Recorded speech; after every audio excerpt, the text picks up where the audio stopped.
Thank you, Andres, for taking time coming to Spring Semester 2023 lecture series. It's an architecture department-wide lecture at Hanyang University ERICA. And I asked 6 architects, including Andres, from 4 different countries, 5 different countries, if they could share their stories, and including Andres, they all kindly say yes. So I am exceedingly grateful to all of you, including you, Andres, to taking your time to give a lecture. And the lecture series will commence with an educator, architect, and artist, and a wonderful friend of ours, Andres. So I'll briefly introduce today's speaker, Andres. Andres' work is super interesting and is led by architecture research with a focus on self-construction and popular culture, and the way in which these interpret and appropriate official architecture forms. And his works have been exhibited in prestigious venues, including Friedman Benda recently in New York, and RIBA, the Building Center in London, and so on. He currently directs his architecture studio, mUcHo, and is a professor, subject professor at Ibero-American University in Mexico, where he teaches the subject of habitable space and the project workspace architecture of popular culture. So, and he's also a recipient of the SOM Foundation Fellowship Award in 2017. So let's give it a for Andres. Take it away. Whoa. Thank you for the introduction, Hee Joon, and thank you very much for the invitation. I'm super flattered to be invited to these lectures. I get the imposter syndrome when I'm invited to these kinds of events because my work is, you're gonna see, like, it's small scale, you know, it's like I'm a small studio, but I will show you a bit of my work and sort of talk to you a little bit why I do the kind of work that I do, or what motivates me to do it somehow. Also, if I speak too quickly or you have questions while I'm talking, please feel free to just interrupt me, okay? So, can you all see my screen now? Yeah, all right. So, for starters, I like putting this image of my studio. So, like, I immediately kind of put everyone in the perspective of how small my studio is. You know, like, I am an architecture studio, but it's a very kind of boutique style architecture where it's only me, basically. I sometimes get 1 or 2 architects work in the studio and help me a little bit with the work that I do, but it's a very mixed kind of thing where one day I might feel like producing some architectural drawings, and the next day I'll want to, like, just throw some paint somewhere, and the other day I will like to maybe try sculpture. So like, I get bored very easily. I get bored with architecture, I get bored with art, I get bored with everything that I do. So I'm constantly doing different things. And so that was the idea, a little bit of the title of the lecture. My studio is called mUcHo, mUcHo, which in Spanish means a lot. And the idea behind the name was this idea that I get bored so easily with things that I wanted a studio that did everything, you know, like did a little bit of architecture, did a little bit of art, did a little bit of sculpture. So the name would be also like a way of saying, like, we just do a lot of things. We just like having fun in the studio, or I just like having fun in the studio. So this little talk is going to be, as you're going to see, it's going to be very disorganized. It's going to go from like architecture projects to small art projects to small design projects. So it's all over the place, but that's also a little bit of how my mind works. So I hope it motivates you or inspires you for sort of to understand also what architects can do, right? So I like starting with this image. This image basically represents my 2 main interests and my 2 main things that sort of inform and guide my work. So in the top image, you see this image of the unregulated settlements of Mexico City. So this is like the equivalent to the, you know, to the the working class neighborhoods in Mexico City. Mexico City is a very poor country with a lot of contrast. And the biggest amount of construction in Mexico is informal construction. It's unregulated. So it's done by people that are not architects. And I have been fascinated by that my whole life. Like, I just find the idea of self-builders where it's the place where the most creative things of architecture that I've seen. So I like things that are outside of the discipline of architecture. This, I don't know if you'll understand, but this painting says, pinto luego existo. It says, I paint, therefore I am, which is a weird, like, a rephrase of the philosopher Plato, I think it was, that said, like, I think, therefore I am. And so in this unregulated settlement, the paint store changed the phrase to, I paint, therefore I am. So I found very interesting that there was even some sort of philosophy inside these regulated settlements. And then on the bottom image, what you're seeing is this image that somebody made about the 3D warehouse in SketchUp. I hope you all are familiar with SketchUp, the 3D modeling software. And inside the 3D modeling software, there's this area where you can download and upload, and you can put everything that you want inside the 3D warehouse. And for me, the 3D warehouse and SketchUp being my main medium, the 3D warehouse becomes another area of investigation. So my whole research has been constantly between self-building and popular culture in Mexico, in the place where I live. But in the other hand, there's all this digital world that I love exploring, because that's the tools that I use, right?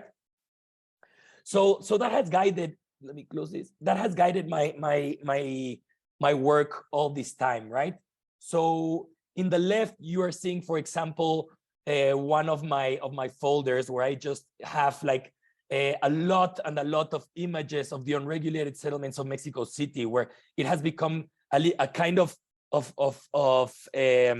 we call it a cabinet of curiosities, right? It's like a repository of things that I like. So instead of having my references from Pinterest or from architecture magazines, I have been trying to have my references be the images and the information that I get from these two worlds. So in the left, we see the images of the unregulated settlements, and in the right, you see all of these objects and textures and architecture that I have been saving constantly from the 3D warehouse. And for me, at least what I try is that these two things that you are seeing one to another, those are the things that inform my practice. Everything that I do, everything that I design, before I start designing, these are the two places where I go to find inspiration. So I'm going to give a brief talk about my master's course, which is where I met Hee Joon in RCA, because that was a moment where all of this came together, and that's where all of this sort of became a very academic approach. So in the unregulated settlements, you get this exposed rebar in the buildings, right? So in a way, it's a symbol of an unfinished house, but it's also the symbol of hope, of saying, eventually I will build my house. And while researching that context, I realized Mexican builders have a really important relationship with this material, which is rebar. Like they are experts in using it. They are artisans in using it, up to a point where even some of the tools that they use to construct are made out of rebar. So I started exploring, sort of sculpturally, I started exploring this idea of rebar and trying to design my own tools in a way to learn how to use the tool, and also to engage with the self-builder in Mexico and see how I could also give them something back. So I designed this rebar roller, which was using the techniques of the self-builder to then do a tool that will help me produce some kind of ornament. So here you see the rebar roller engaging with ceramics, right, and clay. And also I'm very interested with the idea of the archetype. How do archetypes emerge and how they are brought into cultural understanding? This meaning, like, when does something become popular? When does something become of popular interest? So for me, the exposed rebar is everywhere in Mexico, right? Like, it's everywhere, and you just see these little spikes. So for me, seeing it everywhere meant that Mexico, if we had to describe how the architecture in Mexico looks, one of the aspects we would say is that there is a lot of exposed rebar. So I said, okay, why can't I do this in order to celebrate it and in order to bring some sort of design initiative to the exposed rebar. So I started doing these sculptures where the exposed rebar could maybe look like trees, like plants, could maybe even look like a religious figure in the center. That's the sort of the silhouette of the Virgin Mary in Mexico. So I started doing these sculptural explorations as to how we could give a different meaning and a more like celebratory meaning to rebar. So this was a few examples that I made. At the same time, I was looking at religious space in Mexico and how important it is in the production of the city. Self-built tiny chapels are scattered everywhere in Mexico City, and they have become this place, a very interesting place for people to meet with other people, to reduce violence, to reduce trash, to have civic spaces. So they were a very interesting case study. So I started exploring them, just pretty much doing clay models in one hand in a very like basic way of doing, like not very precise, not very neat, just like I would see a couple of images and then I would go like, okay, I remember these 5 images, now I'm gonna do a sculpture. So I would do this just to understand how simple the object can be, and it can still be read as a tiny chapel. And then I did the same thing, but using my own medium, which is 3D modeling software, and in this case, SketchUp. And this is where the two worlds sort of started colliding with one another, right? And from this, and I'm gonna go a little bit quicker so I can show you all of the presentation. So from this, I started generating, I felt that using SketchUp and using these tiny chapels and using SketchUp with this kind of aesthetic, with this kind of textures and stuff, I was being able to find a new kind of, well, not a new, but a different kind of language in architecture, a more fun, a more understandable, a more entertaining way of doing and discovering architecture, right? And in the end, this was digital work, and I was dealing with artisans, right, with self-builders. So I did some exercises trying to explore how the digital information can be brought into the real world. So this is just a very simple example. What you're seeing here is a collection of the most downloaded models of SketchUp that have the word column, right? Like, so I started gathering all these objects, putting them together, mashing them up together. And I did a 3D print, which is the yellow one that you see.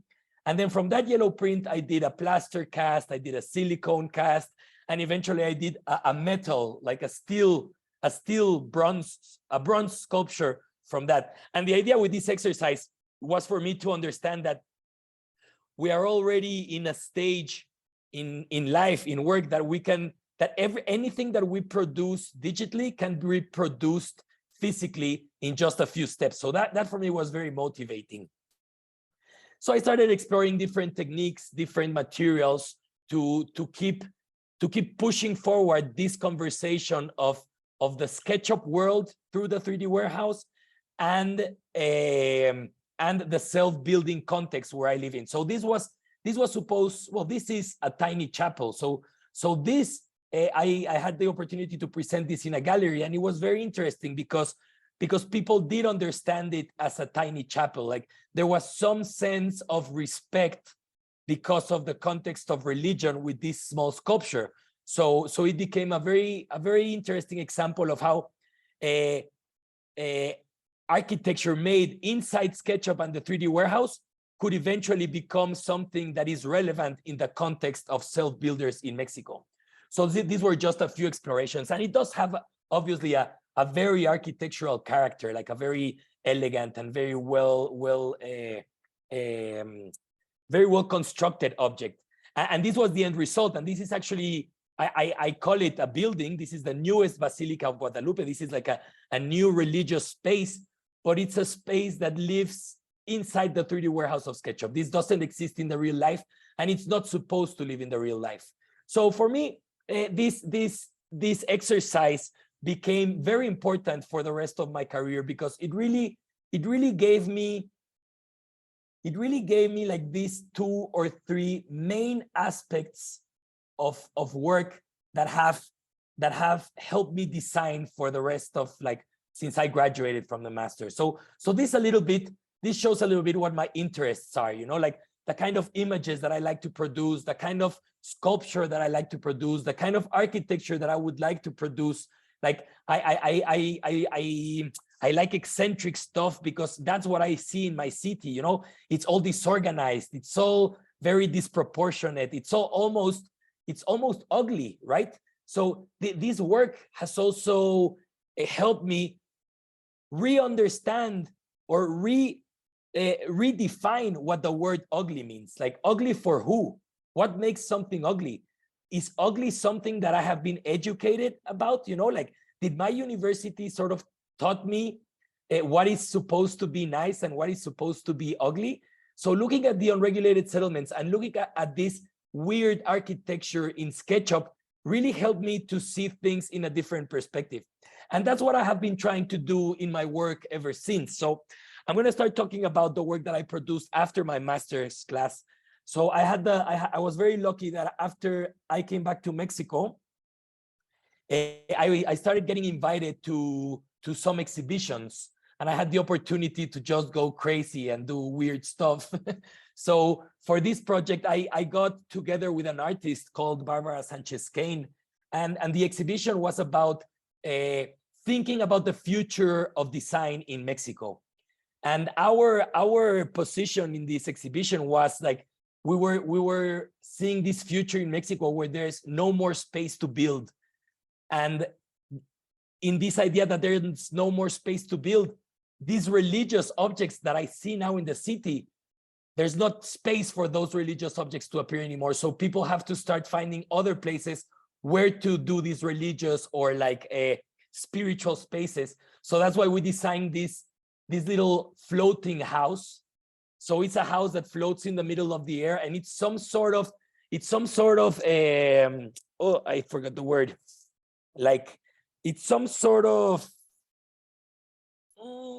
sorry, I forgot the word, but like a spiritual kind of thing. It's, let's say that this object works for you to wish something. This object appears in the desire of asking the gods for space to build a house.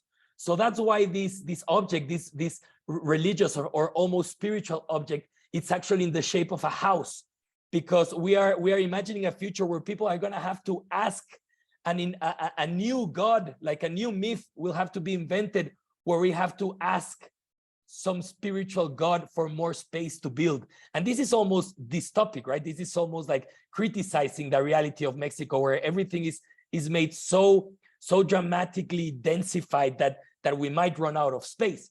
And the house tries to rescue some of the most popular elements of the popular house in Mexico, right? So we see the exposed rebar in the top, we see the water tank in the top left, we see like the steel work from the handrails, we even see a little dog in the rooftop to the left, right? So it was some sort of exploration about how the popular house is, but also speculating in like this dramatic future where we have to ask new gods for space, right?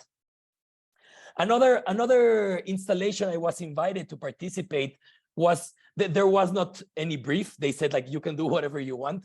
So for me, what I wanted to do was really take this SketchUp aesthetic to the real world. So everything you're seeing here came directly from SketchUp, and it came without at least modifying as least as possible. So that's why suddenly the wall looks a bit pixelated, and then this styrofoam piece looks kind of like if it had been stretched and it had been cut, because in the 3D software, I just had to make it fit to the area and the space that I wanted. So for example, all the way on top, that's supposed to be a sphere, but I morphed it, I scaled it, so it would be more site specific. And I did these little cuts and these little trims, so it would fit perfectly in the place. But all the information came out from ready-made objects inside the SketchUp software, right? And the SketchUp 3D warehouse. So I started seeing a very interesting aesthetic in this project where we are able to reproduce this quality that is very digital, but we can reproduce it in the real world. So I'm going to show you afterwards the 3D model, but it looks very similar. So for me, that was very interesting to explore. Then another exploration that I have been doing, and as you'll see, I'm always like doing this parallel between real life and the object in SketchUp, and see how one talks to the other one. But I am very obsessed with the water tanks that we have in Mexico. These water tanks that you saw over here, the yellow one all the way on top, and you'll see another image. I am very obsessed with that object because that object, very similar to the exposed rebar, that object is everywhere. Like every house in Mexico has that water tank. And it's this water tank from this one brand called Rotoplas. So it's like people might not accept it, but that object is in the minds of everyone. If somebody sees that silhouette, they'll immediately recognize it. But obviously in architecture, like in the fancy discipline, we are taught to hide it, right? Like to say like, oh no, that's ugly. Okay, yes, it's ugly. And maybe the 5% of the architects' houses made in Mexico, it's hidden. But all the 95% of informal architecture, that water tank is there, you know? So for me, I wanted to say like, you know what? This water tank is important. Every house has it. It's not only important, it's beautiful. And we have to accept it as something beautiful. So what I started doing is that I started trying to do everything I was invited to do, like art-wise. My main concept would be the water tank. Like, how do we celebrate the water tank? So this project, this exhibition that they invited me to, it had to do with vegetation, right? It had to do with the architectural plant. And for me, like I said, like, okay, yes, plants is just an excuse, but I want to do a water tank. So I did in this technique is called topiary, which is this technique where you cut trees in the shapes of other objects, which in Mexico also is very criticized by the high class, right? Because cutting trees into the shapes of other things is like it's bad taste, right? Or at least that's what they taught us. So I wanted to say, okay, I'm supposed to do a plant. Okay, so I'm going to do a plant in the shape of a water tank. Always trying to like provoke, always trying to make a certain statement. And I've been invited to a lot of exhibitions. So whenever I find the opportunity to just do something in the water tanks, I'll take the opportunity. So here, for example, it was this idea of people do not like the water tank. So let's camouflage it, right? Like, let's make it disappear more or less. Obviously, it's not disappearing. It's only making it more visible. But this idea of painting it as if it were blue bricks in the color of the house, it was like this joke about saying like, yes, let's hide it, but let's also celebrate it, right? So that was another installation. And another thing that I tried to do, which as you can see, this texture is the same as this one, right? The one in the bottom. So another thing that I tried to do is with this same idea of hiding the water tank, but not hiding it really, was I produced this project of like a cloth, like a piece of like a jacket, right? Let's put a jacket into every water tank in Mexico. And this jacket can be in any kind of thing that you want. If you wanted to have the like Santa Claus for Christmas, it can have it. If you wanted to have like a Halloween aesthetic, it have it. The idea is just to do something to the water tank that makes it stand out in the architecture of Mexico, right? And also changing scales. I'm taking this to every limit that I can. So now I am actually producing with a jewelry company. I am producing these tiny water tanks as earrings, right?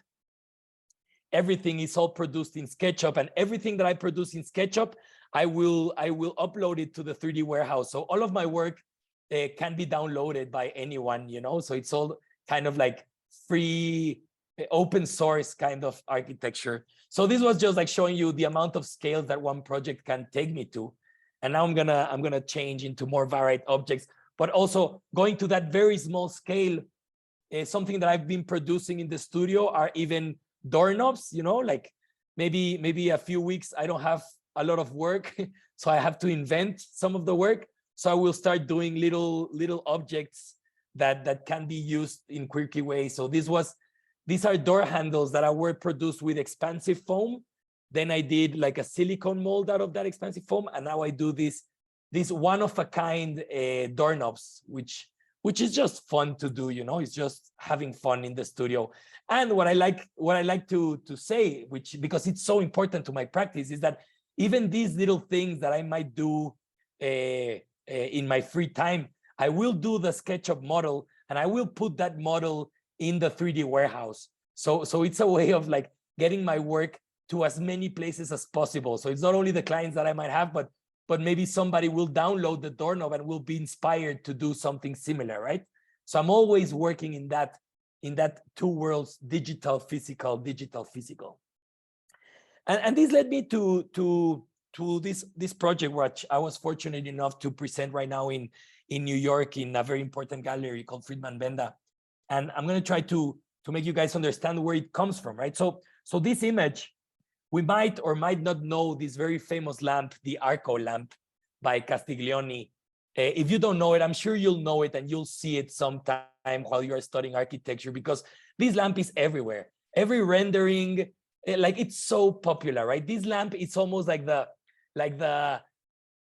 synthesis, the highlight of a good taste lamp that could be in every house. So every time you want to do a nice rendering of an interior, if you put this lamp, you're safe. Like you did it perfect. It's like a very well understood, good taste lamp. And it has a base out of marble and a very beautiful arc made out of steel, and then this beautiful sphere made out of also of steel, right?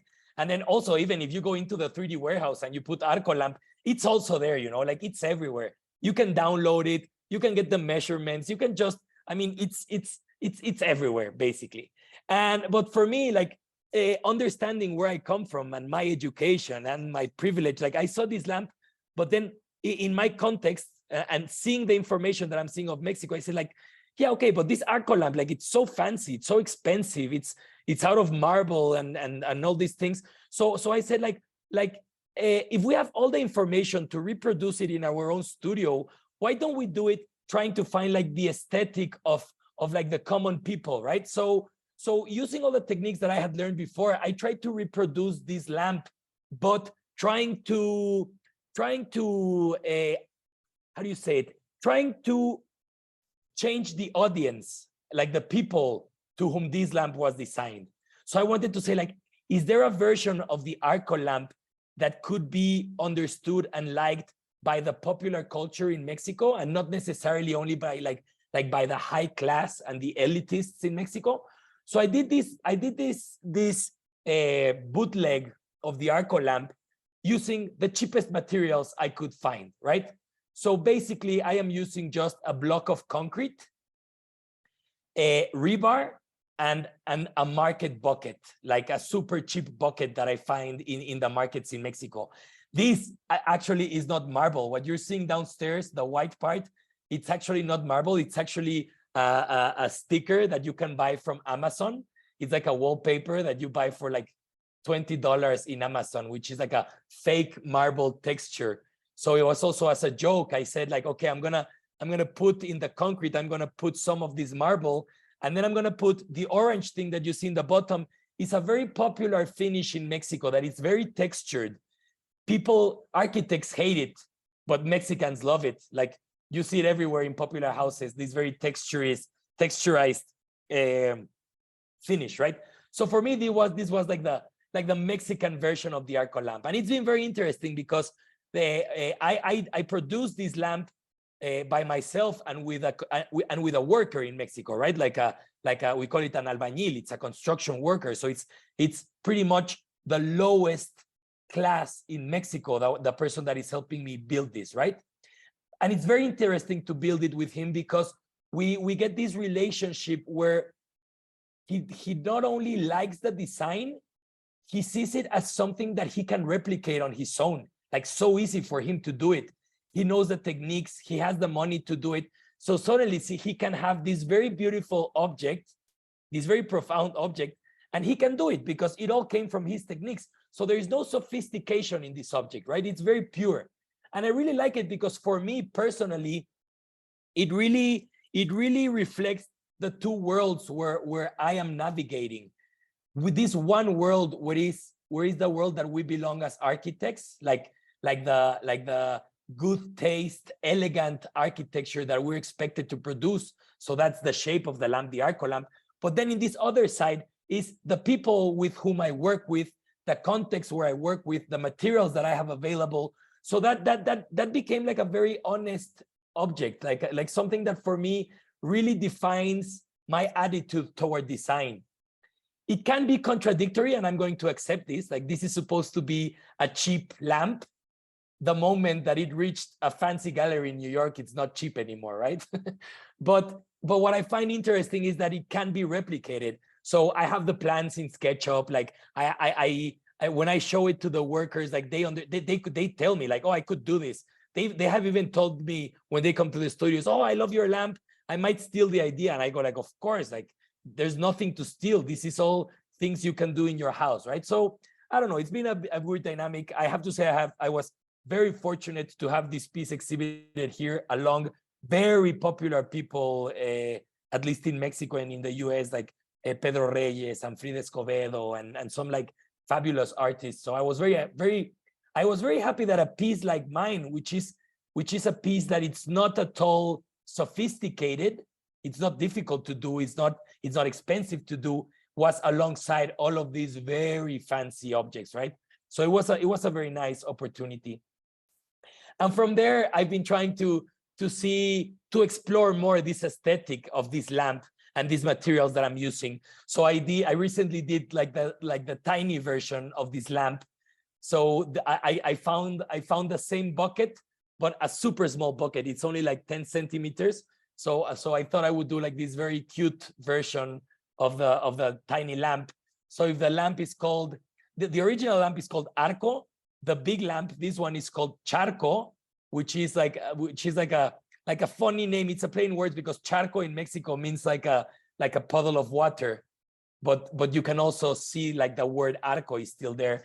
And so one is charco and this is charquito, which is the small version of the charco lamp, right? And so following these techniques, I've been exploring different possible objects that celebrate all of this. So for this project, I did a series of coat hangers or hat hangers. You know, you can hang anything here, and it was the same method, right? Very simple, just like a block of concrete in different shapes. Some of them are intervened with very unpopular things, like with very ugly things, right? So what you're seeing here that looks like stone, it's also like a sticker. What you see in the one to the right is artificial grass, right? So architects hate artificial grass. So for me, it was like, okay, I'm gonna use all of the elements that architects hate. Me being an architect, you know, but I just wanted to say like, oh, you don't like artificial grass? So I'm gonna use that and put it in my design just to show that it can be beautiful, right? At least I find it beautiful. I don't know if you guys like it.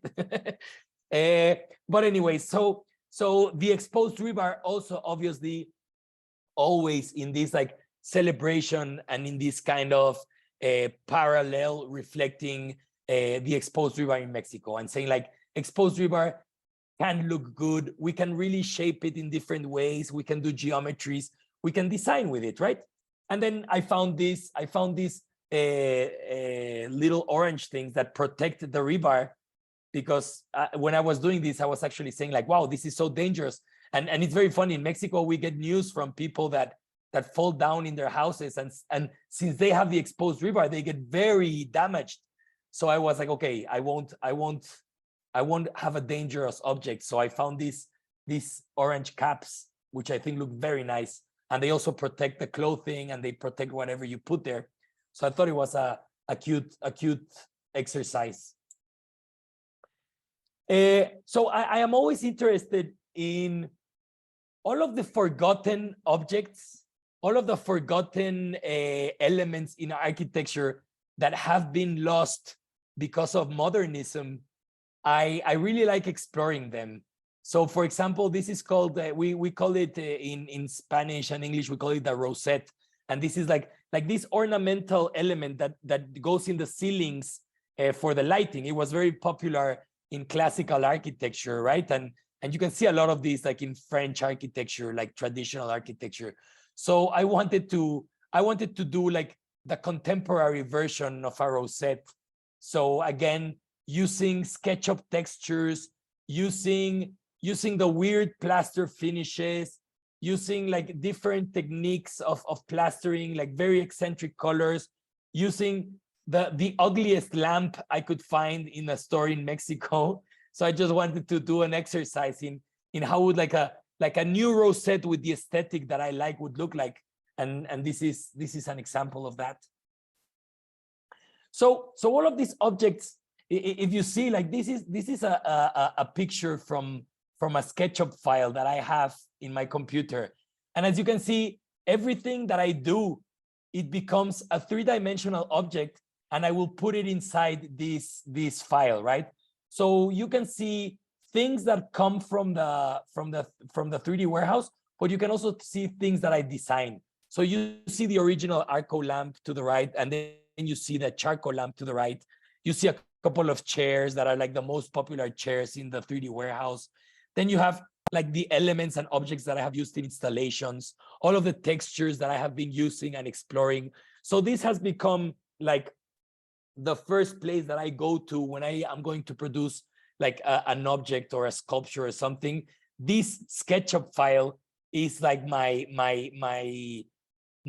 room for inspiration. And what I really like about that is that eventually it gets to a point where your work is what is inspiring yourself. So it becomes very self-referential, but it's a self-referential that comes also from a popular, like it began with things that I didn't do. It began from the 3D warehouse. So it's a mixture. It's a mixture of things that some other people have designed. It's a mixture of things that I have designed. Then there's a mixture of objects that come from those two worlds. So I really like that dynamic. And I really like how this file is starting to have like its own language, right? And from there now I'm going to jump a little bit to more of the architecture that I do, and sort of trying to find how my techniques inform my projects and vice versa. So from starters, you're going to see that my medium to design is SketchUp. And usually I don't do renderings. Like I don't know how to do renders. So every time I do renders is because somebody that came to the studio to work knows how to do them. So then I'll produce a few. But for me, this is what I do. This is what I present to the client. This is where I go in and design. I like exploring these like axonometric projections, like 90-degree projections, because SketchUp has this weird quality that when you use it in a certain way, you can produce very beautiful images, like maybe not images to sell to a client, but images that make your project or your model like suddenly become this like very special object. So these are a few examples. This is a small project of a very small house that I was commissioned to produce. So this was the SketchUp, and then at that time I had an architect in the studio that helped me produce these renderings. So this I don't know how to do. This I know how to do. This no, but they became like beautiful images. And here I started trying to incorporate these columns with the exposed rebar, trying to really. It was complicated, right? Because the client is not a client that has exposed rebar. This is a fancy client. This is a client with money. But then he approached me. So I said, okay, if you're approaching me, it's because you're interested in the work that I do. And the work that I do has to do with these kinds of things. So I want to incorporate these elements also because around this house, like the context is very interesting because it's this very fancy house in the middle of poor houses. So I felt like the exposed rebar could be an element that could make the house fit in contextually, not only with the brick and with the concrete and like with these very like vernacular elements that we have in Mexico, but also with these attitudes of, okay, let's put exposed rebar, but let's put it as a celebration, right? So these are just a few images of how the project looks. It wasn't built, but just to show you like this other side of like more disciplined architecture that I have. This was another project, a distillery, a distillery in the outside of Mexico. It wasn't built, but I like showing it because it produced these kinds of images. So suddenly for me, SketchUp becomes, I mean, it does have this beautiful quality. It's almost like a video game, but if you do it in the right angles, and if you incorporate the right research background as to how architecture has been represented throughout the ages, then SketchUp becomes quite relevant. You can produce very interesting things. Like, for example, this axonometric projection, but with shadows. So suddenly something that is supposed to be very graphic and very two-dimensional, it acquires a third dimension, but then you are able to see the materials as SketchUp produces them. So I find it very interesting. This is another project. This is a house extension that I produced in the studio. So this was a very old house, and we remade all of the vertical part, like the vertical circulation of the house. We demolished it completely so we can bring in light from the top to the bottom, because this was a very small house. It was a very thin house. So it was very hard to bring in light. So I opened this vault in the ceiling and had light come all the way down. You can see it better in the model. So look how thin the house is. And in the section that you see to the right, I mean, there's a wall right there. But with the light coming in from the top, it helped bring in light to all of the areas of the house.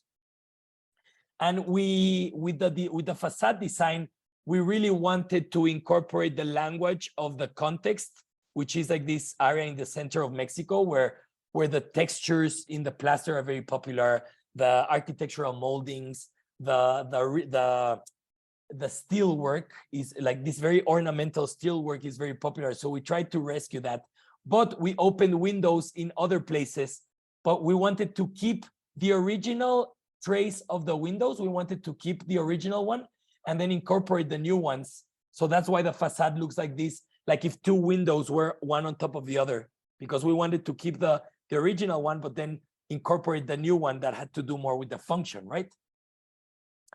This is the biggest project I have done so far. It's a very big house for rich people. I mean, it was a very nice opportunity, and I mentioned this idea of rich people because I'm going to talk right now about another project that I'm very excited about, because what I really appreciate about what I'm doing, something that I am excited about, is that my approach, my research, the work that I like sharing has led me to be in a very interesting position where I can get this very fancy commission of a very big house in like a very rich area of Mexico, but I can also get, as you will see, like a commission of a house in one of the poorest areas of Mexico. So it's very interesting that I have been able to have this profile that has given me these two very different kinds of clients. So as you can see, this is a very big house, a very fancy house. It's almost like 500 square meters. The whole project was designed using SketchUp. From SketchUp, we produced these renderings. I mean, this house is more in the modernist, contemporary, very safe, very architecture. You know, this is exactly the kind of house that my bachelor degree in architecture taught me how to do. So it's like a concrete core where the stairs are in the center, and that concrete core helps structurally to divide the house in two. So the part in the right and the part in the left, they are all distributed by this central core. And the central core is very beautiful. So this is how the house looks right now. The central core was very difficult to do, but also in the capabilities of Mexican construction. Mexicans are very famous because they work very well with concrete and rebar, and they work very well with woodwork. We are used to doing it a lot. So it was a very artisanal work. Everything became like this very brutalist kind of concrete sculpture. This is how it looks from the inside. So to the left, you see like the final story of the concrete block, and it has a very large light well where the light comes in and goes through the stairs all the way down. And then this is like the middle floor, that picture in the right. where we're playing with steel and with wood and with these like circular openings. So it gave a very nice atmosphere. I'm very happy with this project. Oh, sorry. Then at another scale, also using SketchUp like this to produce these kinds of 90-degree images, no edition, like no rendering, just shadows and textures from SketchUp. They become like my main way of producing. This was a guest house in a rural area in Mexico. These are the renderings. So the house tried to rescue some elements that are popular in the context, but I also wanted to do a few things that were very literal as to what was going on. So as you can see in the left and in the right, you see like this little triangle, right? So for me, this indicated the two areas for sleeping. So the area for sleeping had this triangular thing because it was reminiscent to the typical house, right? If you ask a little children to draw a house, they will probably draw like this little ceiling, like of like, we call it a pitched roof, right? So for me, the pitched roof belonged to where you sleep, and the flat roof belonged to where you would eat and rest. Unfortunately, the client didn't like the little pitched roof. He said that it looked like a motel. So in the end, that was canceled. But the project turned out very nice. Also, we changed the color in the middle of the project. I wanted to use these little elements in the columns, sort of trying to indicate or to rescue like traditional elements in architecture, right? Like the column and the capital. So the capital is this like dark thing. So it doesn't work as a capital. It just gives the idea of a capital. But also adding these elements like the one you see in the left, like these very traditional rural architectural elements. So for me, it was also like this pursuit of being very contemporary, being very modern in the sense of like nice proportions, very elegant kind of ways of designing, but also incorporating very literal elements. So like the capital, the columns, very traditional materials, very like indicating how the geometry of the house is in some points. So I found it like also stripping the finish so you could see the structural elements of the house, right? So this house was made out of brick. So one part of the house I exposed, the other one is made out of this texture. So it was an interesting exercise for me. I think it's the beginning, I think, of an architecture that is mixing also like traditional and vernacular with contemporary and disciplined, right? I don't know if that makes any sense. And then there's this project, which is the one I was telling you about, which is a project that I am very excited about because very organically, like even through Instagram, these clients contacted me. And these clients contacted me. This is the place where the house is. This is called Ciudad Nezahualcóyotl. Is the fifth most densely populated area in Mexico City. Well, it's in the state of Mexico. So 1.2 million people live in Ciudad Neza. In this is, yeah, we call it a city, but in fact it's like a neighborhood, right? But it's a massive neighborhood. It's very interesting. They actually call it, sometimes they call it Neza York because of the urban grid, which is inspired by Manhattan, right? But the interesting thing is that this was developed by non-architects. This was developed by self-builders, and now it's huge. And this is kind of what it looks like, right? So it's an area where the working class lives, working class and middle class. So I was fortunate enough, and it was super interesting to get this email through Instagram of this family in Ciudad Neza that really liked my profile, and what they literally said is like, we like your idea of what you think popular culture and popular architecture is in Mexico. Like, you kind of understand the aesthetic that we are looking for. So for me, it was a beautiful opportunity to really engage in ideas and in an aesthetic that is the aesthetic that I'm actually inspired, right? All my images are from places like this. So suddenly I had the opportunity to design in a place like this. So these are images of the house, right? So right now the house, this is very typical in Mexico. This house was built little by little. So the house doesn't have any hallways. It's just a room after a room after a room after a room. It's very interesting. And the whole family lives in these rooms in the bottom floor. But now the son of the owner, he grew up, he has a partner, and they are going to build their house on top of the house of the family. So the project, like you see in the left is the house as it is right now. And then to the right, we're doing a whole addition to the right area, right? So the whole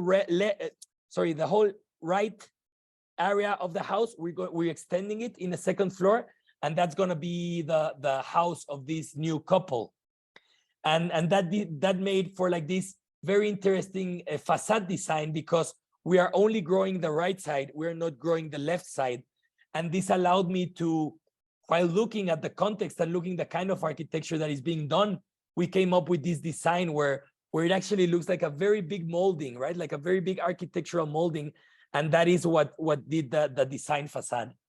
I really love this little house, this little tree house. And it's also very, you kind of understand that other project that I showed you, right? And as you can see, it's right there.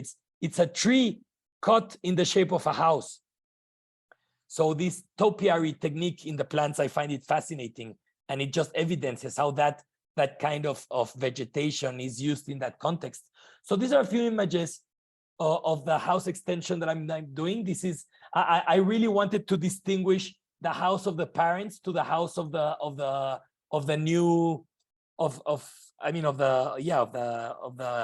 couple that is going to live up there. So I'm distinguishing it all through color and through the design of the doors and windows. So they each one have this little beautiful terrace where with plaster I am doing these ornamental things, which is also very popular in the context where it's at. This is the image from the other terrace image from the other terrace that goes to the facade, right? I just saw that I already took an hour. I'll go a bit quicker. Here you can see how the plan of the house is. So it's very simple. It's pretty much like a loft. So you go in through the right and you have like a kitchen with a dining room. Then you have a TV room with a bookshelf. Then you have a little studio. Everything is like a privacy you get with curtains. Then you go to this like main bathroom, and then you go to the main room.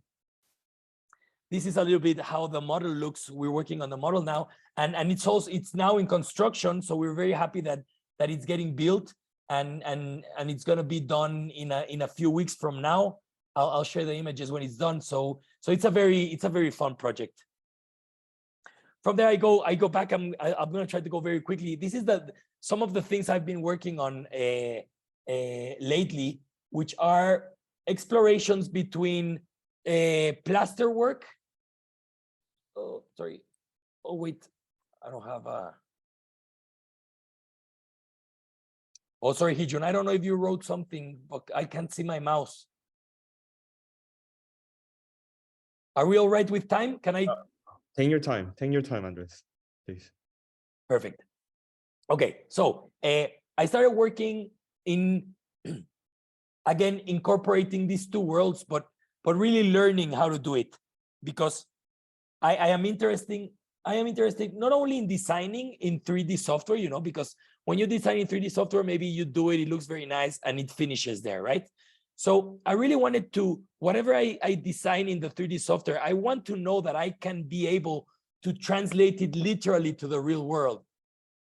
So these were like these panels where I am exploring different kind of finishes that I could eventually use in my own architecture, right? And I produce these kind of panels or like art pieces. And this one was very interesting in particular, because that finish that you're looking there, that yellow-green finish, is a finish that I saw when I was traveling in the south of Mexico, in Chiapas. Very weird finish. Like, it looked so weird that I was like, how the hell do you do it? Like, I wanted to learn. So I decided to start exploring Facebook as a place to learn and understand a few things. So lately, what I have been doing is that I have been kind of tricking the algorithm in my social media, because now instead of following, I don't know, The Scene, Arch Daily, all of these fancy websites, what I started doing is that I started following all of these very weird groups in Facebook, like self-building groups. I'm gonna go very fast up here just to show you something, and then I come back because I put it in a weird order. Just one second. Yeah, so these kinds of groups, right? So groups where they teach you how to build a bathroom, groups where they teach you how to do moldings out of cement. So these are all, for lack of a better word, these are all very ugly groups, very like, it's very ugly things that are being produced here. I don't know if you can see to the bottom to the right, that bathroom is in the shape of a dolphin, right? Or then, you know, it's all very, everything is like fake, everything is weird. But I really love this because I love getting inspiration from these places. And what started happening is that my algorithm in Facebook completely changed. So now all of the architecture that I consume in Facebook is from these groups. And I will show you some findings some things that have been very interesting by being incorporated in these groups. So very quickly, what I did is that, okay, I wanted to learn how to do this finish. This finish you see to the left, right? That's the picture that I saw in Chiapas. And I said like, okay, I'm going to ask one of these groups, how do I do it? And it was so interesting. Like, it was so crazy to see how people reacted to this. Look at the images here, right? You don't need to understand, but you can understand like the feeling of this. So in the left, somebody's actually teaching me, right? Somebody's saying like, you know, you can use this tool. But then this one guy on the top, he's giving me like techniques of somebody that's doing a cake, right? Or also the one in the bottom, it's like a cake. So the conversation started becoming very interesting because they were saying like, oh, don't do that. That's super ugly. That's so bad taste. Like, your client is never gonna hire you again. But very interesting, the people that were saying this were people that didn't even know how to write well, you know? It's people from a different context. And they were telling me that what I was doing was ugly, but then they are people that are doing things that from our perspective, and I mean from our architecture perspective, from like this educated, disciplined, academic perspective, is ugly. So it was very interesting to see notions of good taste in different contexts. Here I'm just gonna, some of these comments are like, oh, you should try like whipped cream. Here it says, it's ugly, it's dirty, very bad taste. You should try it whipped cream. Don't do that because the flies, like the insects, will shit on it. This guy is saying, if somebody sees you doing this work, they will never hire you again. This other one is saying like, this is horrible and it's super dirty. But what's interesting about that, as I was saying, is that the people that were criticizing this finish are people that are inside of these very weird and ugly groups. So it was very interesting. I don't know if we could talk about this more if you want, but I hope that I am getting through to you of what makes this so interesting, right? I mean, look at the kinds of houses that these groups of people like, you know, for them, this is architecture. This is what they aspire to. So it was very interesting to find that contrast. And then more interesting than anything else is that through these groups, I have been able to meet people like this guy. This guy is called Geras Atto. And this guy is a self-builder in this like area of Mexico, like in the southeast of Mexico. And thanks to these groups, I found the house of this guy because he posted images of this house that he's doing for himself. And I mean, I find this completely amazing. Like, this is the coolest thing I've ever seen in architecture, you know? And it's this one guy, anonymous, nobody knows him. He's working like and look at his techniques, right? He sculpts the brick, he cuts it with a saw, and then with cement, he does all these pre-Hispanic and Aztec objects. Look, this is an image of him. This is an image of his house. And I mean, it's so amazing that people like this exist, and that these groups in places like Facebook are the places where we can find these things. So suddenly social media becomes a super important place for research. And for research, that what I find more amazing is that it's research that is outside of the discipline. It's research that is real, it's popular, it's from this is gonna sound weird, but it's from real people, you know? It's not from privileged architects that their work is produced with a lot of money. No, these are people doing things with what they have at hand, and they are using the little money that they have, they use it to produce their fantasies and their aspirations. And I think it's very important to look at this. And for me, it's super exciting being able to share something like this to people in the other side of the world with you guys, you know? Like, there is no way you guys, in all of your lifespan, you would have never seen the work of this guy, you know? And suddenly, by altering the Facebook algorithm, by looking in other places in our social media, we are able to find these kinds of work. I mean, look at this house. It's just so freaking amazing. And look at the water tank on top. You know, the water tank, even though the house is completely pre-Hispanic, the water tank is there. Like, it's Mexican, you know, it's Mexican, it's industrial, it's contemporary, it's weird, it's like strange, it's amazing, it's exciting. And to finish, this is the last things I've been working on. I've been working on these like patterns of SketchUp, celebrating pixels, celebrating leopard skin. So I'm trying to produce my own wallpapers and my own laminated surfaces. So it's like high quality images, eventually to produce. This is like a piece of furniture that I'm designing. And I don't know, I kind of, when I see these images, this SketchUp aesthetic of textures, and then when I see the work of this guy, of Geras Atto, I kind of feel that I'm not so far away from that kind of architecture, or at least that's what I like to think. So this is the last thing I produced right now. Well, no, to be honest, the last thing I produced is this. This was a competition for SketchUp. SketchUp put out a competition called like Fantastic Creatures.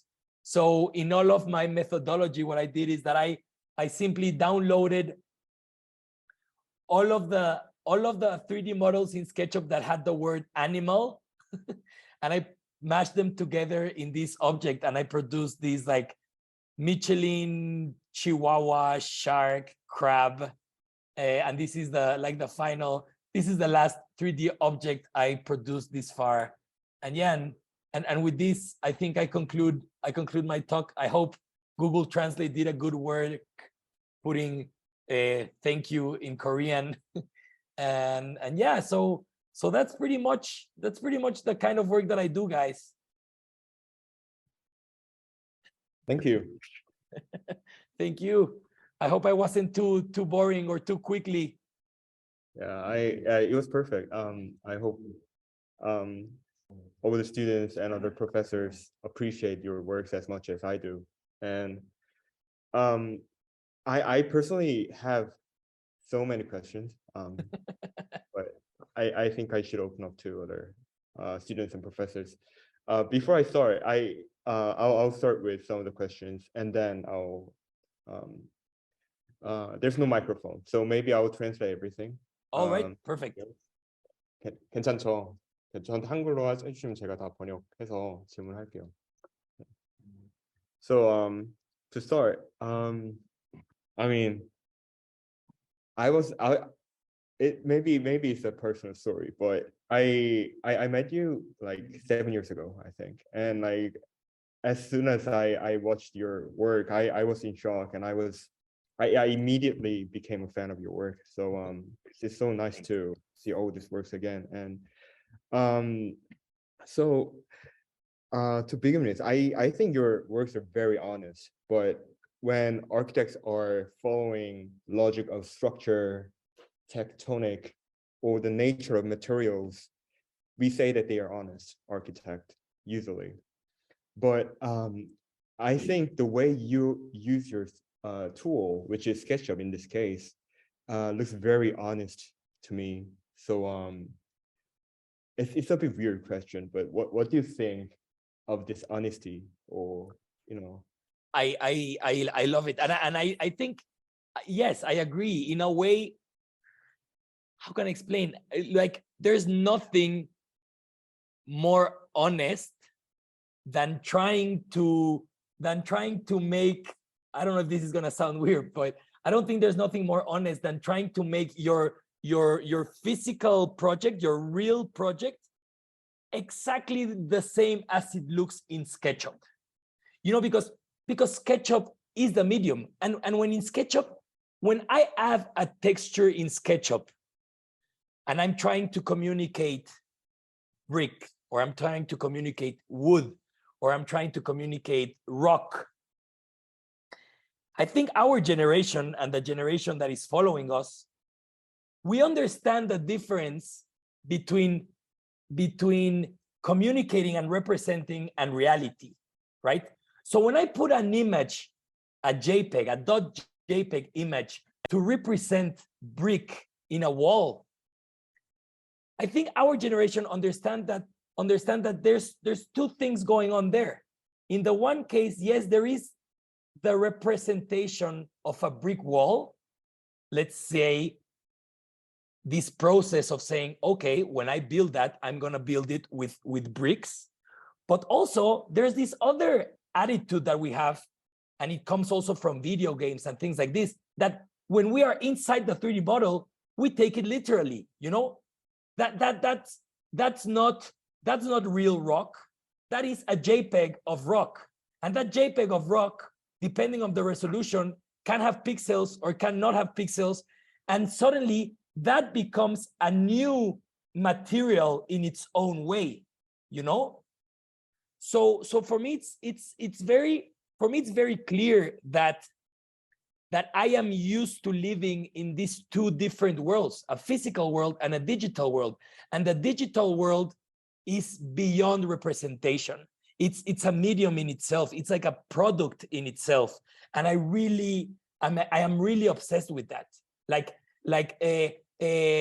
I think I imagine a future where you can go inside a house and feel like you are inside Minecraft, you know?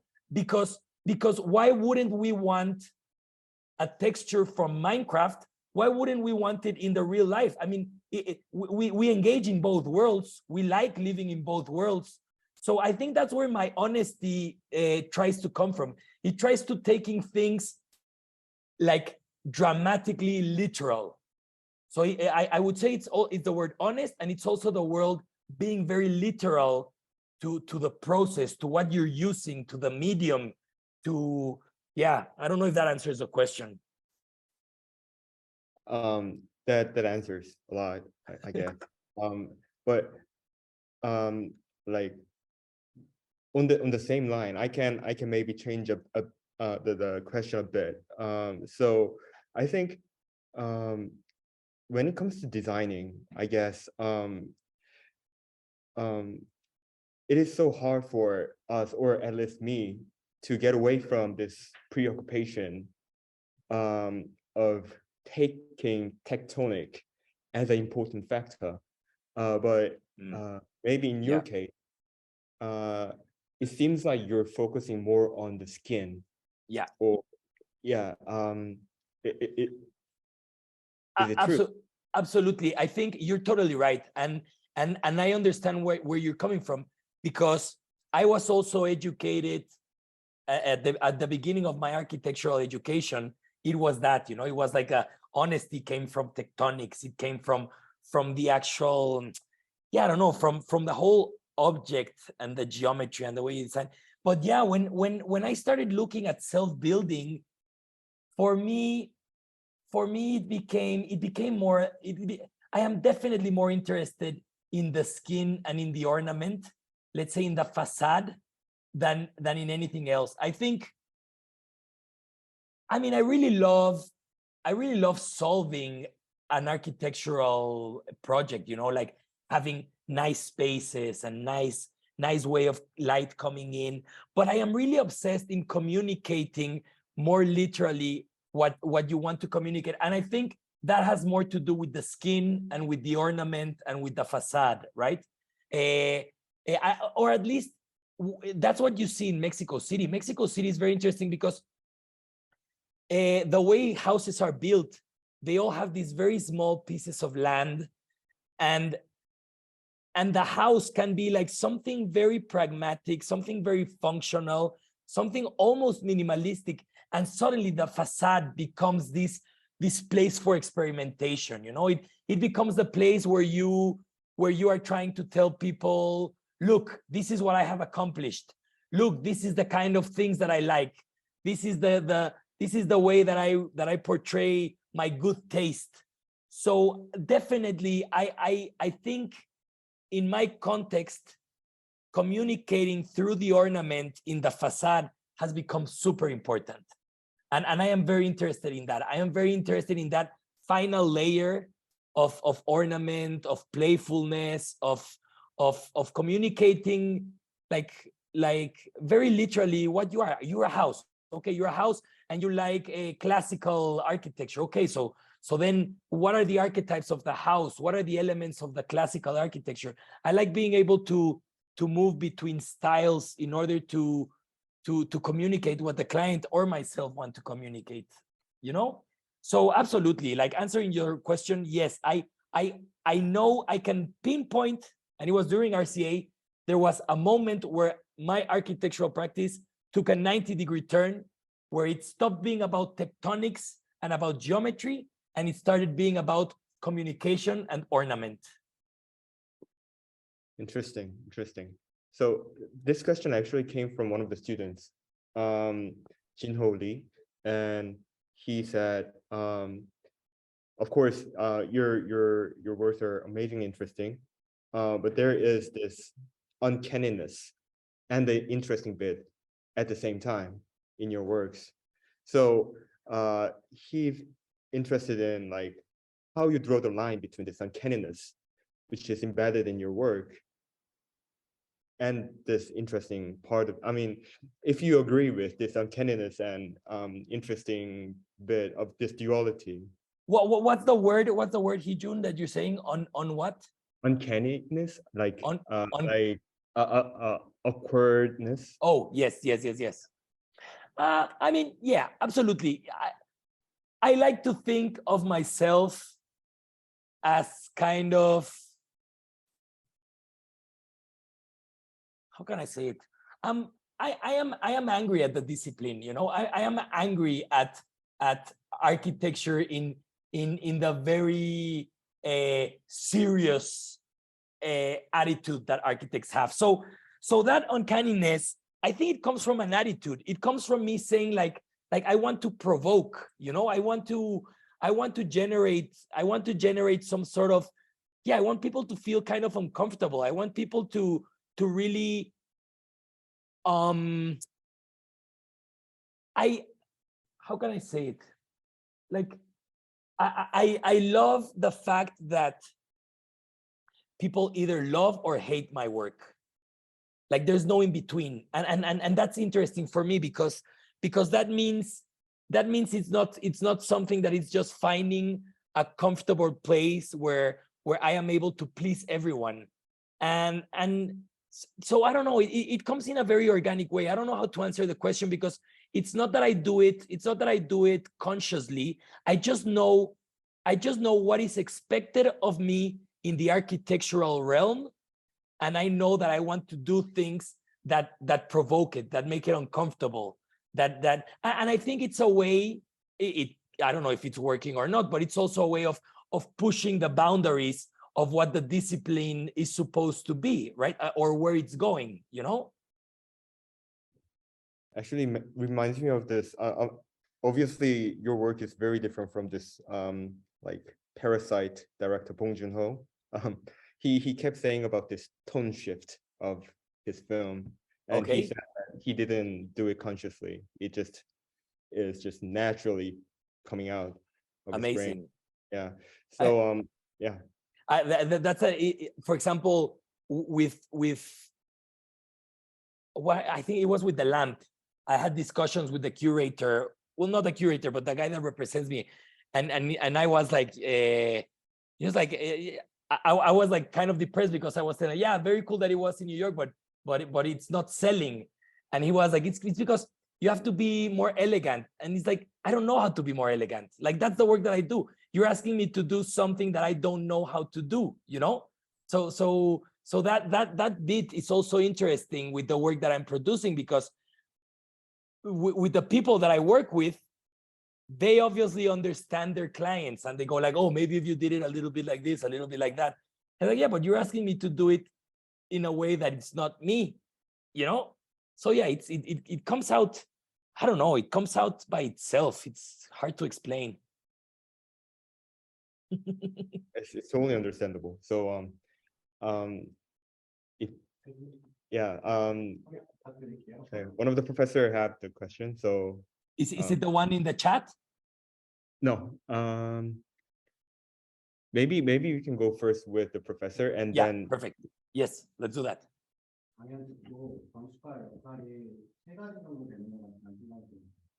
번째는 마치 아티스트로서 네.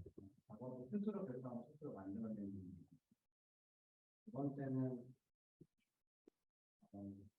인포멀 아키텍처를 관찰하고 그리고 대중들에게 참여도 쉽게 참여도 유도하는 역할입니다. 세 번째가 클라이언트를 대신해서 전통적인 그런 건축가의 역할을 기대해주는 건축가의 역할입니다. 앞에 두 가지 관점에서는 강연자들이 굉장히 관심을 계셔서 생각을 잘합니다. 이번에는 보면 클라이언트를 함께하는 작업에서 상대적으로는 바꿀 수 없는 조건들 때문인지 이런 생각들이 드러나고 있는 건 아닌가 생각합니다. 그런 서로 다른 역할들에 대한 입장이나 이런 부분. 네, so the question came from Professor Sung-Hwa Kim, and Okay. So he thinks that it's very obvious that you have like three different ways of before I start, so we'll go from the professor's question first, and then we'll move on to Weiqi's question on the chat. So Yeah. So he thinks that you work in three different ways at the same time, or throughout your works. So first one is the artist way. You do whatever you think is right. It's the first one is artist way, and the second one is the informal architecture that you let the general public kind of participate in your work. And third way is a rather conventional way, the client-based work. So, and on the first two, it's easily like your characteristic of your works are easily found, but on the third way of conveying your work, it's not very clear. So what do you think about it?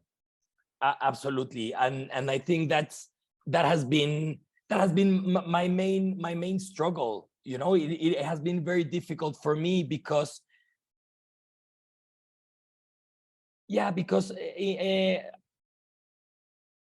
somehow the people that appreciate my art and my personal work are not my clients, and my clients are my clients because of maybe they have seen the initial work that I've done, which like you say is very client based and very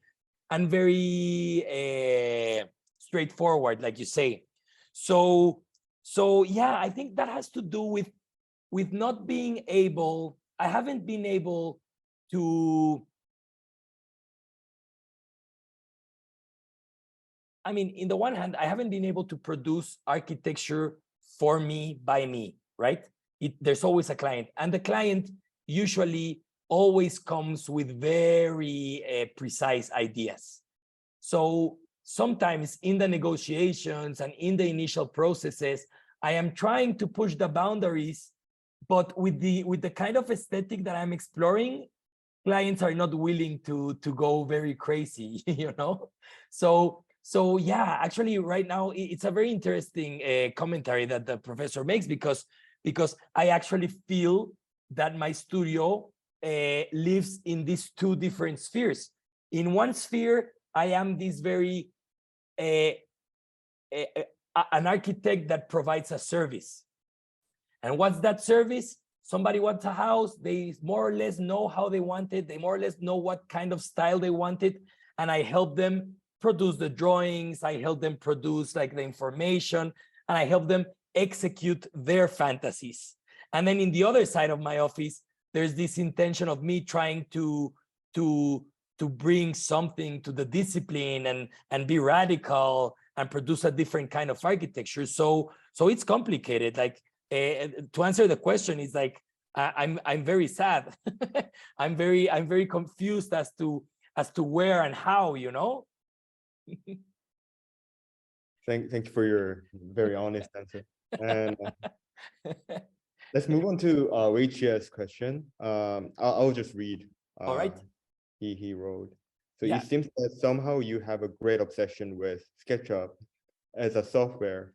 From the presentation, I try to understand it is because of this direct connection with popular designs or aesthetics. But I'm also curious if this obsession also has to do with merging the digital world with the physical. Is blurring these two worlds also part of your work's intention? Yes, like absolutely. And I think it has a little bit to do with what we were discussing before, where the medium, in this case SketchUp, is intended to be taken literally, and that also, and that idea didn't come out of the blue. It had to do with the research I was doing inside SketchUp, because in SketchUp there's something very interesting between the users that use SketchUp. Like when you start exploring the most popular 3D designs that are in the 3D warehouse, you see that people have very interesting, very funny, very quirky ways of sending out the message that they want to send.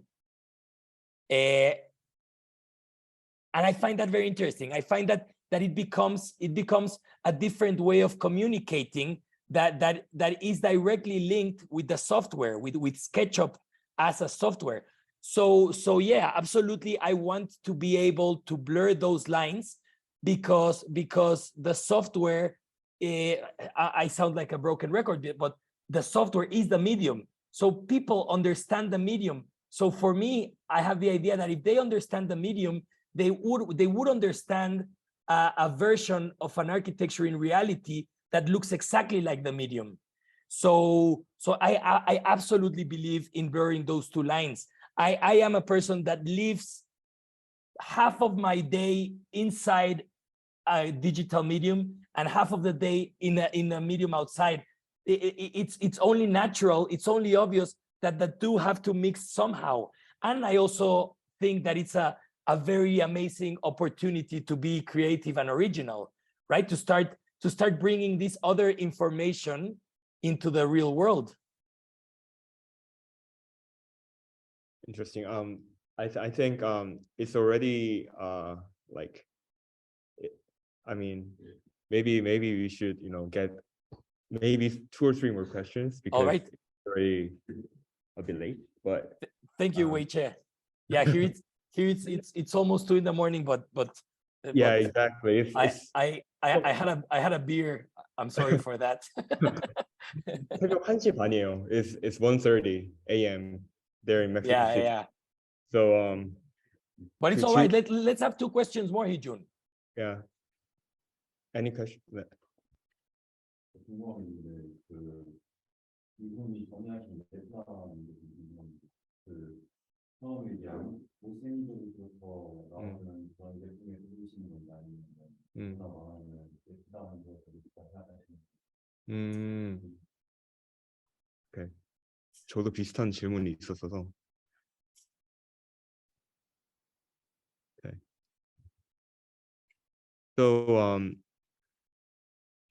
the question came from one of the students. How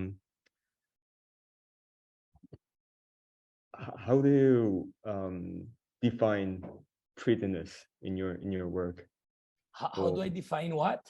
Prettiness, pretty thing. How Oh. do you, because you kept saying about this ugliness or eccentricity of Mexico City or Mexico in general, and or do you just dismiss this prettiness?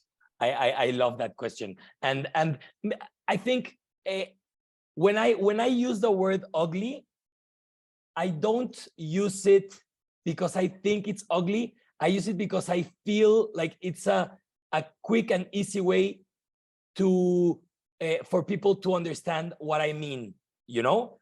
But and then following up this idea, it's like I was obsessed. I was obsessed with this quote by Aldo Rossi in his scientific autobiography, where he says how his life became more amazing and more beautiful when he decided to stop judging things by if they were pretty or ugly, and he started judging things by if they were more or less interesting. So, and for me that's it sounds like such a simple thing, but it's so refreshing. It's so perfect, that idea, because suddenly we are forced to analyze why we think something is ugly or why we think something is pretty, and in that analysis we can even understand that it's the other way around. Maybe ugly things are more interesting than pretty things, you know. Sometimes I'm not saying always. So yeah, I think I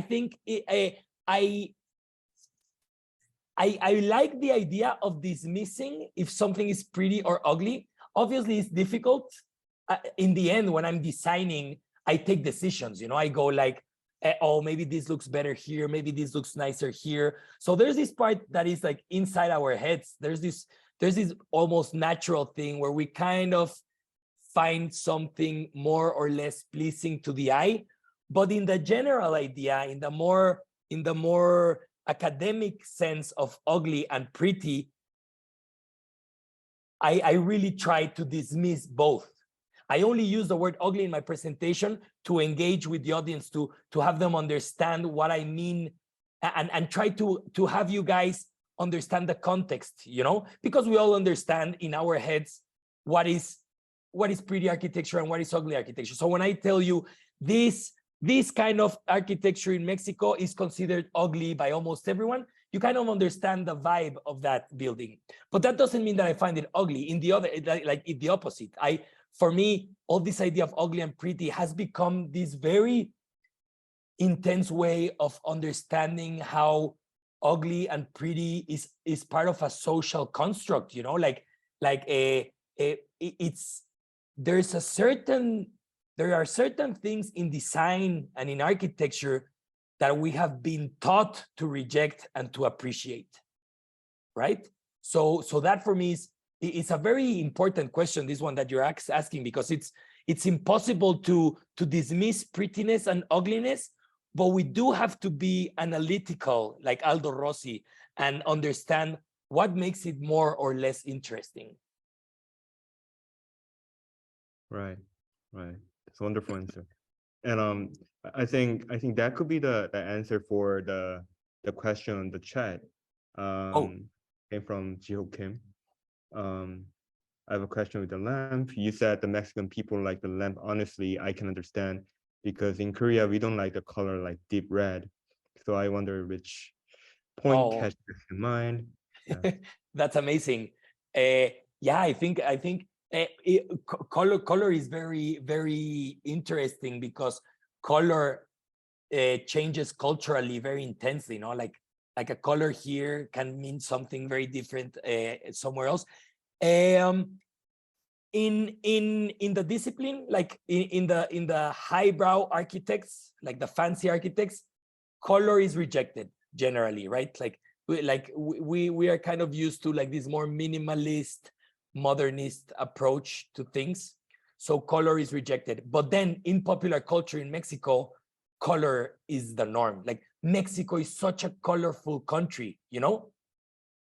So for me, it was also a very simple way of saying, you know, if I want my design to be appreciated by the popular culture, color is something I should explore. I don't know if that answers a little bit the question, but yeah, it was a conscious decision. Thank you. Anyone? A question? 네. 창의적인 생각을 하신 것 같은데. Maybe you can go one more. Yeah. 창의적인 거 만드는 건지 아니면 무언가를 보고 발상할 수 있는 건지. Okay. So I think this will be the last question, I guess. All right, no worries. So it came from one of the students, and actually I can combine with my question because I have other questions. So he asked this question about creativity of yours, and his question was like whether it came from other references or other source of inspiration. But like actually my question was that like your way of doing things reminds me of the one of Venturi or Dennis Scott Brown, or your work reminds me of FAT, Sam Jacob, or Freddie Mamamini, Yeah. of course, from Bolivia. So let's say you got commissioned outside Mexico, it'll be totally different thing because your way of doing things is deeply rooted in the Mexican culture. And let's say that you got commissioned in Sweden or UK in a totally different context. I'm super curious, what will your work look like, or so source of your inspiration, source of your creativity? That's an interesting question. I never thought that, but to be honest, I would like to think that my work would be similar anywhere, because I like you say, this creativity, it comes from very specific sources. Like my references are very specific, and yes, they are very rooted to Mexico, obviously, but I think when they pass through the filter of me as a designer, I think they could become more universal. For example, the last house that I showed you, except for certain colors or certain finishes, I find it very similar to Charles Holland or Sam Jacob, that kind of architecture where it's very architectural, where we are gathering very, very, very popular architectural elements, but maybe we're just playing with color, we're playing with scale, we're playing with certain things.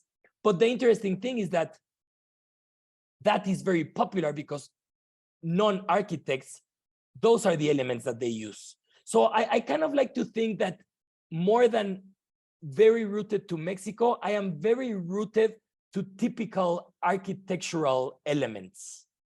Both elements like from I don't know, classical architecture, and then this added value, which is elements from the digital architecture. So I would be like, it would be super interesting to get a commission in Sweden and try to just see how a building that I think works in Mexico, how it would work someplace else. Does it need to be changed? Like, why would it need to be changed? I don't know. It's an interesting question, and I think I could only answer it by putting it in practice. Right. Thank you so much. Let's give it up to Andrés. Oh, thank you all. I can clap from here. Thank you. 감사합니다.